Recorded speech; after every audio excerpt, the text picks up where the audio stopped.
When I first started work as a corporate lawyer, I didn't mind the work, I enjoyed the work, but it didn't give me a passion to get out of bed in the morning. Whereas human rights is something that you think about, and most people tend to have an interest in it, and you can be passionate about what you do and feel like that what you're doing can make change. I got interested in human rights when I was studying as a graduate student at Berkeley, and it was around this time in the United States when there was an interest in sweatshops. There was an expose on Nike's factories that it was using in Indonesia. And one of the things they were doing, they were using particular chemicals. Benzene was one in making their shoes. Now that product had been outlawed in the US because it was tended to have induced cancer, they said, the chemicals in it. But Indonesia's laws hadn't caught up to that. And so Nike was basically able to have completely different standards for its workers in a developed country as opposed to a developing country that could result in absolute calamity.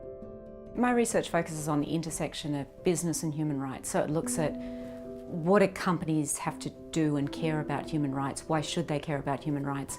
And if they don't care about human rights, what sort of sanctions or accountability can we put in place for it? Many of us think about slavery as outdated and prohibited since the 1800s. Nearly every country outlaws slavery, and yet the numbers are actually increasing. Almost everything that you would use in a day is linked to modern slavery. So the coffee that you have, the chocolate that you eat, the fish that you buy for dinner, the clothes that you wear, the shoes that you've made, the carpet that's in your house, all of those products are made in what we call high-risk modern slavery areas. There was a building collapse in Dhaka in Bangladesh, the Rana Plaza building, and it housed a number of garment factories, and over 1,100 workers died in April 2013. And while the business and human rights movement had been growing for some time, this was a new sort of crisis point. And attention focused a lot on the global brands that were using these factories.